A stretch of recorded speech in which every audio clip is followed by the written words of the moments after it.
I just finished watching the 2025 roadmap video, and it looks like this year is shaping up to be incredible for Asphalt. But I also spotted some hidden details that might have gone unnoticed, and I can't wait to share them with you. So, without further ado, let's dive right in.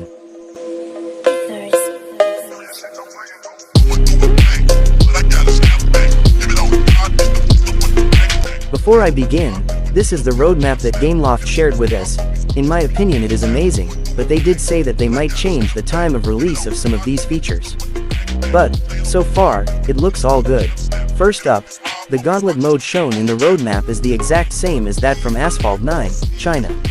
Also, there will be 2 new cars added, the Ford GT Mark IV, which can be unlocked through multiplayer, and 1 more mystery car, which can only be unlocked by playing in the Asphalt series.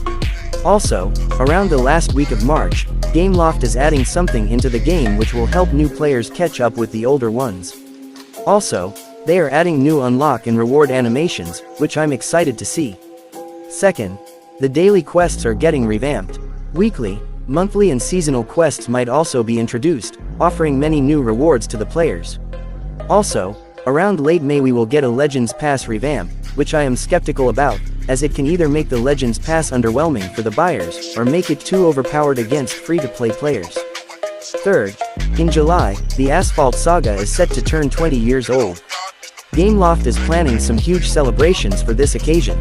Also, the DS Servolt is set to arrive to Asphalt Legends Unite, but its stats and other further information remain unknown to us. Also, there's one more thing I thought about. Over the past few years of me playing Asphalt, there have been roughly 2 drive syndicates per year, one around July and the other around November. But drive syndicates are usually accompanied by new track releases, which does not occur anytime during the first half of this year. So, my theory is that this time the drive syndicate event will only be held once, at the end of the year when the new track releases. Fourth, by October, we will receive a new roguelike game mode. Now, I don't know if many people have noticed this, but I think this game mode is very similar to the time-limited events of Need for Speed No Limits, where you are given a lone car to race with in a series of races and you use the currency of the event to upgrade it. But, I'm specifically worried if it becomes another road test event, cause that would completely kill the hype. Next up, we will also receive car masteries, which will work like they do in Asphalt 9, China. On Asphalt China you have several chapters represented by a car. Inside of this chapter, you have to complete some tasks with specific cars, and once you complete them all, you get the chapter reward, which in this case, for example, is the key that allows you to learn the click and how serious you foresee in Asphalt China, despite that there are many more cars in different chapters, of course. Once that you complete all the chapters, you can complete the final task to unlock the Bugatti Chiron 300 Class Supersport, which in Asphalt China is one of the best cars in the entire game, so expect a mastery exclusive car like the Supersport once that masteries arrive to Asphalt Unite as well. New activities and events will also be introduced to the clubs tab for you and your clubmates to obtain rewards together, however this is still a work in progress. They will also revamp the garage, but that's not the important part.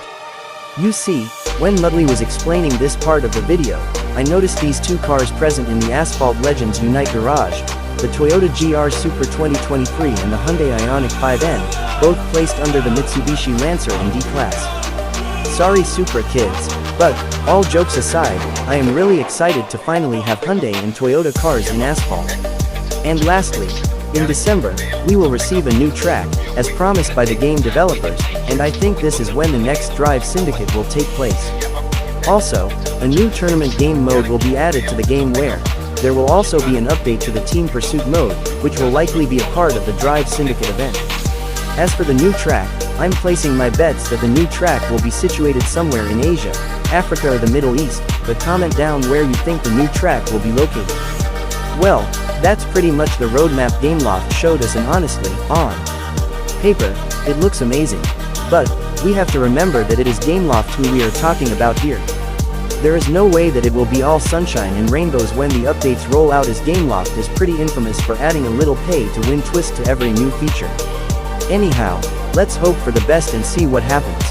Hope you enjoyed today's video, and comment down which feature you are the most excited for. Personally, I am most excited for the Gauntlet mode. Please consider subscribing if you like my content, it helps out a ton. Goodbye and have a wonderful day ahead.